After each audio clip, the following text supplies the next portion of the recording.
Live from the City of Angels here on Sunday morning, it's breaking box office and a record setting post Thanksgiving weekend.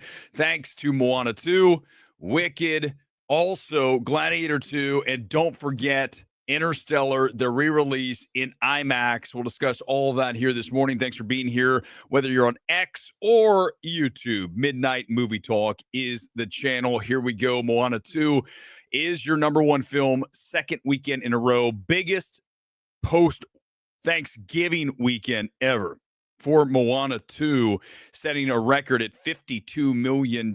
Still a pretty hefty drop when you look at that, down 63%. Remember, that opening weekend was so big, but still, right, for this time of the year, typically a dead space because people are shopping for Christmas presents, really ramping that up.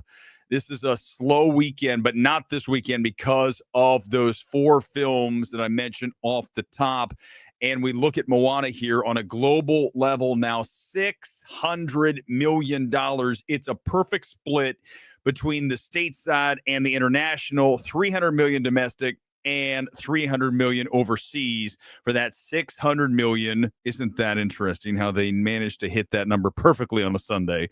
Listen, the studios know that if they have a number that's close to a certain major milestone here, 600 million, we'll just push it up a little bit, right? I mean, that's just what happens. Then we'll get the actual tomorrow. Maybe it's a little over, maybe it's slightly under, but either way, I mean, they know how to work those numbers to massage them, as it were. But again, this is $156 million second weekend globally. That is extremely strong. The record for the post-Thanksgiving everywhere. And it is the number 5 global release of 2024 to date. And by the way, Walt Disney owns 3 of the 5. So everybody who early this year was like, go woke, go broke. Disney's done. Nobody's ever going to watch Disney movies again. Those channels, guys, I don't want to do it, man. I'm just going to make it short. I'll do it tonight. Those channels just always like, Hollywood's dead. Woke's it ruins everything. Okay. I'm not suggesting it hasn't or it might not in the future. But if that's what your number one calling card is and that's all you filter all of your content through, why do you watch that shit, guys? So lame. Like, be open, be objective. And you can't say that Hollywood's dead. Oh, I'm sorry. We just set a record for post-Thanksgiving. What do you do now? Well, these movies aren't woke. That's why. Okay. So again, we're just going to keep spinning and spinning instead of just talking about the facts. Moana 2 is domestically already past the entire run of Moana at 249. This thing's already past that at 300 million. And we're still climbing. Remember, we talked about this when it opened, along with Wicked in the second. You're looking at 2 films that will run all the way through Christmas, even with Lion King coming in, Mufasa, along with Sonic 3. I don't want to watch Sonic 3. Do you guys, why is anyone excited to watch Sonic 3? Unless you're like a little kid. Even little kids, though, Sonic was big when you were little. We had the Genesis, right? The Sega Genesis. That was a big deal back in the 90s. I don't understand why Sonic's still going. I would have ended that thing after 1. 1 was fine. I don't want to see another one. I don't think I'm going to see 3. But these films will run all the way through Christmas, even though the screen counts will drop because obviously the new films get the IMAX, get the Dolby, get the Prime, get the 4DX, all that stuff. They get the PLF screens, right? Premium large format. So that's going to crimp the cash for these films, but by then it really doesn't matter because Wicked is still slamming. Let's look at the second weekend. Make that, is it third weekend for Wicked? Third weekend, my bad. Moana 2 second weekend. Wicked, this is the international number here. And it looks like it is now at 400 million worldwide, the biggest non-sequel of the year. Here's what's holding this film back, right? When we pull up the international number, 135 million. The domestic is 320 million. So this is not Moana where you have that perfect split. Typically, that's what you're looking for, and that's what you see in the international. You're looking for that 1-to-1 at least, possibly a 1-to-2 international. Some films do that, like Venom 3 just did a way bigger international number than domestic. Here, the domestic is much larger, very much like Twisters, right? We talked about that. That film did not travel overseas. Obviously, Wicked's not that big around the world, right? Not as big as it is here in the States, because you see it here in the numbers. 320 stateside, 135 international, total 455.5. Now imagine if that international cash was matching it, right? We had that 1-to-1 like Moana 2. You're looking at 650 at this point, but instead we're looking at 450. So you can see how that hinders the final number with that international cash not as strong. So Wicked's still a phenomenon, no question about it. It opened another 18 international markets this weekend. France, Netherlands, China, Poland, opening above Mamma Mia 2 and Les Mis. So that's very encouraging for the overseas numbers. So those will start to climb. It just isn't going to be a 1-to-1, right? Even with these markets that are opening right now, it's not going to happen. I do want to mention Interstellar because obviously this is a huge deal. I mean, I can't wait to see this film. I was going to see it this weekend. I'm going to push it off until Monday. I just like going to movies on Monday night. It's like chill, right? So internationally and domestically, this film opened IMAX in 160. I forget. Hold on. Let me see the total number. It's a low number. I mean, it's only like 136, I believe. Look at the per screen average here. 26,818. 26,800 per screen. And that's only from, remember, on Interstellar, that's only from roughly 3 screenings a day at a lot of these places. Now, some of the IMAX 70 millimeter locations like Universal have it playing all day in the IMAX house. But in Burbank, you've got Moana, you've got Wicked splitting time with Interstellar. Interstellar has, I believe, 3 screenings in Burbank, like a 3, a 6, and a 9. Because remember, it's almost a 3-hour film. So I think that's how it breaks down, something like that. But they don't have all the showings in IMAX. This number would be bigger if it did. It's packed. I mean, this shows you a 10-year-old movie. I consider Nolan's best film, right? You're looking at, for the emotion. I mean, even if you like another Nolan film, the emotion that is profuse here. I mean, guys, at the end, right? Anyone who has kids, anybody who has family, father, daughter, father, son, whatever you want to look at it, the sad passage of time. I mean, my God, this film will absolutely wreck you. And that's why it's his best film, because it has that emotional impact that some of the other films don't. I mean, Oppenheimer does not have an emotional impact. I mean, other than, yes, obviously, my God, the horrors of the atomic bomb.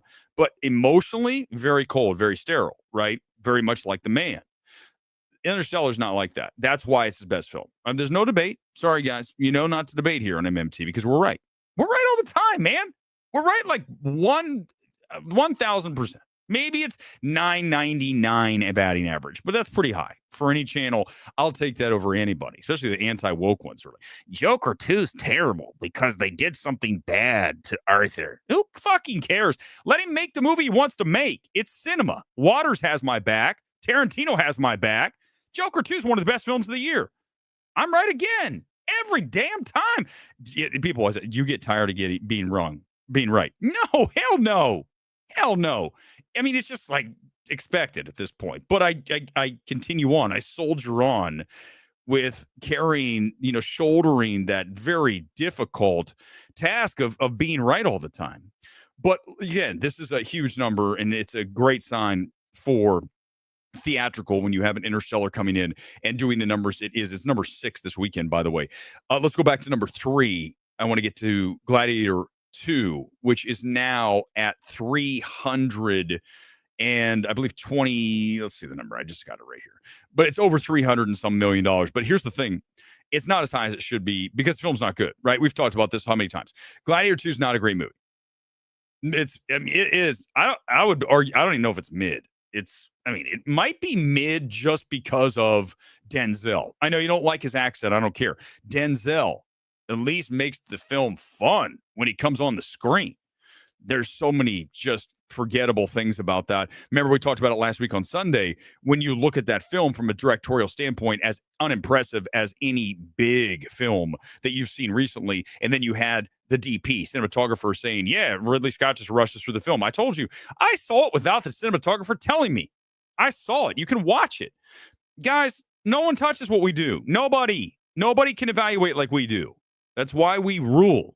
I don't care if we don't have 10 billion views and Grace Randolph buries us. I don't care. Grace Randolph reads from a teleprompter. I'm not reading from a teleprompter. I'm looking at my numbers here on my computer. I'm not reading from a teleprompter. Can you imagine doing that like her? And Gladiator 2 had 12.5 million in it. Good Lord. Why do you guys watch her? She's so boring. Red One is number 4 at 7.5 million. Make it 7 million. Here's the thing. Maybe I do need a teleprompter. Oh my God. Here's the top 10. Let's talk about this because there's a few other things I want to talk about as we look at this top 10. You're looking at a couple of films that are not even really showing up. And you're looking at The Order, which was under 1 million, and Werewolves, which I suffered through on Thursday for whatever reason. Why did I see that movie? Can someone help me? Why did I bother to watch Werewolves? It's not even in the top 10. Go back and watch the reaction stream. I actually tore that film apart like it deserves because it's no fun. It should be like a total blast, right? Werewolves, Quiet Place meets Purge with the giant fanged creatures running around. Make it fun. It's not fun. Why do you make a movie that's not fun? We have to talk about Y2K. Do you guys see it there? Let me zoom in. It's number 8. It's all the way down the list at number 8. A24 as a brand has suffered so much damage this year, right? I mean, we've talked about it ad nauseum here on MMT. This has been the worst year for A24 in the history of their distribution, of their label, of their studio. They do make films, but they also acquire films. They're really a distributor to start. Now I'd recommend calling them a studio. But this year, when you start talking about films that are terrible, you list the front room. None of you saw it. So don't come in here and say A24 actually had a good year. If you didn't sit through, if you didn't suffer through, if you didn't literally have to be strapped to your seat to endure the front room and Tuesday, 2 A24 films. Don't come in here and tell me A24 had a good year. Until you have absolutely endured those 2 films, do not ever come in here and tell me that it had a good year. And Civil War is terrible. It's not a good... Guys, Civil War is bad. Don't tell me. Did you... Oh, by the way, did you see... Is Civil War showing up in any of the big top 10 lists? Hell no. Better not. Terrible. It's terrible. Screenplay, Garland's direction, mid at best.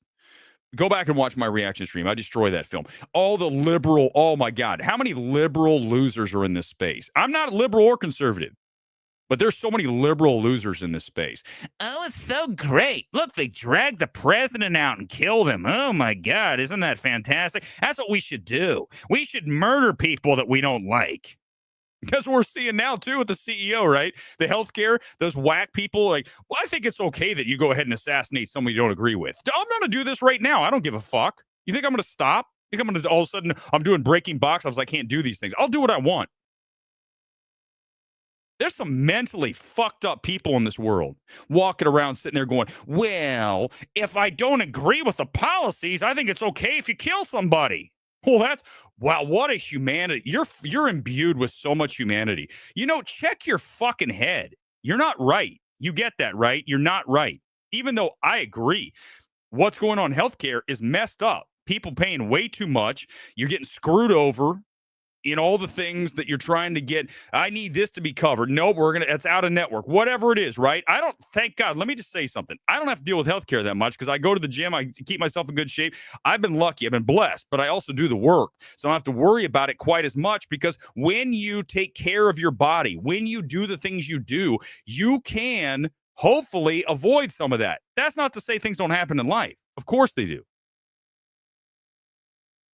But it does not give you reason to applaud the gunning down of somebody when they walk outside their hotel room. Well, that's great. They say, all right, baby. Yeah, all right. That's how we do it. Are you fucking kidding me?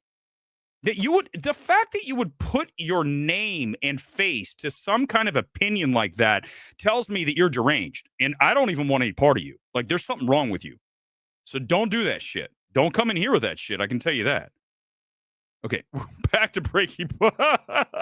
For those, this is why the channel will never be huge, because you just don't know what's going to happen. We're supposed to be talking about box office, and then I have to all of a sudden go off into this tangent about A24 and the CEO getting slaughtered. That's what we do. I can't tell you. I can't explain it. Don't ask me to. I don't care. This is my channel. I will not be policed by you, Karen. Don't even attempt it. This show's actually more unhinged than the Sunday night show.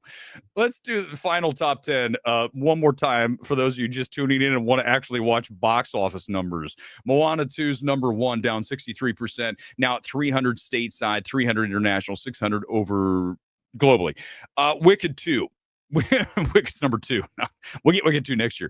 That is number 2, minus 57 on the weekend, 320.5, and then 400 plus million worldwide. But again, the international number is behind big time. Gladiator 2, over 300 million worldwide, 132 here stateside. So better faring overseas for Gladiator 2 than domestic. Again, like Twisters. Not as bad. Twisters was like really heavy domestic versus international.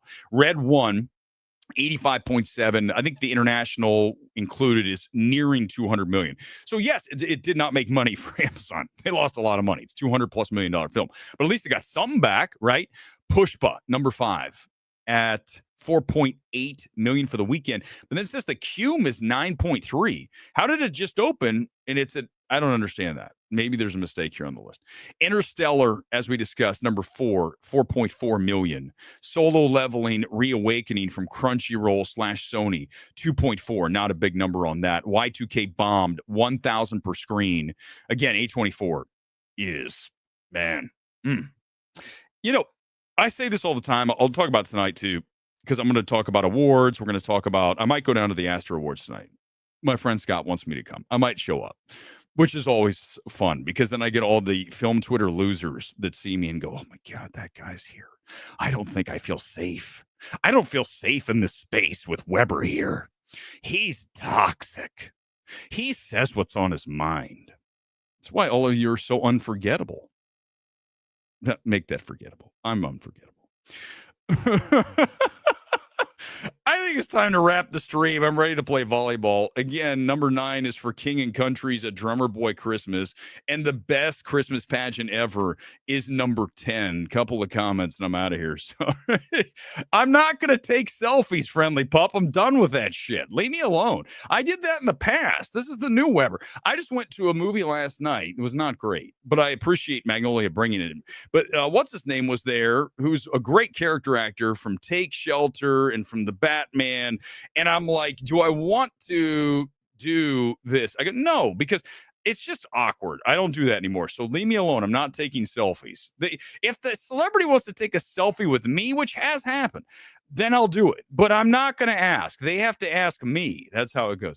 No one's going to see a Kyle Mooney movie. Well, obviously, it totally bombed, right? I mean, listen, guys, I'm going to tell you, tonight we'll talk about again with A24. The more slams and just absolutely jabs that I can get in on A24, the happier I am. Because here's why. And I'll talk about it here tonight more. When you have a studio that is evaluated over $1 billion and you have executives inside said studio making decisions such as Front Room, Tuesday, didn't see Y2K, I'm not going to watch it. I've heard it's bad. People say, please watch it. You're going to tear it apart. I go, I don't want to sit through it. This year's been terrible. And you have Civil War, bad film. I don't care what you tell me. It's bad. And you have all of these films this year that have been so underwhelming across the board. Their best film so far that I've seen this year is Love Lies Bleeding. And that even has flaws. But I love Rose Glass's director, right? He loves a female director. Oh, my God. Maybe it's not as bad. Well, it's called objectivity, you fucking idiot. Here's the thing. Here's what we have. You can't have people in positions where they are making decisions that are so of a level of cluelessness that A24 has. Greenlighting a movie from the Eggers brothers The brothers of Robert Eggers, The Front Room. If you have not sat through The Front Room, that alone is enough to fire multiple 5 people in high positions at age 24. That film should never have been released, and neither Tuesday should never have been acquired. And then you throw in all the mistakes they've made this year. A24 is no longer the brand that it was. It's not even close. We buried it weeks ago, months ago now, and I continue to stomp on the grave. A24, you better get your shit together and you better figure out what constitutes a good film. And you skipping on the substance, we'll talk about that tonight too. The fact you skipped on the substance is you guys don't understand. This is the kind of thing that if you are a general manager in the NFL and you pass on the stud prospect and you pick up The Front Room and Tuesday, I don't care, forget cash. I don't care what they cost. You go with those and you didn't get substance, you're all fired. All of you are fired. A24 also, and I know this for a fact, and I'll talk about it tonight, has, and I'm not the anti-woke channel, but I will promise you this, they have a very woke mindset. And I'm telling you, A24, remember, I know you'll hear this because I know people will cut it, and trust me, they watch. I'm going to tell you this. You need to fucking abandon that. You better stop. DEI is dying. The woke mindset needs to be curtailed. We need to go back to making quality films, period. You do not slot films based on representation. We are never going to do that. I am never going to applaud that. I'm going to applaud you making the best possible film regardless of what the representation is. You need to figure out what is constituting quality. And until you figure that out, until you know that that's all that matters, you're going to continue to suffer. We'll talk about it tonight. Thanks for being here. What a weird stream. It's live. I don't know what to tell you, man. Just go with it. I'll see you tonight. Probably late because I'll be down at the Astros. Peace out. Bye.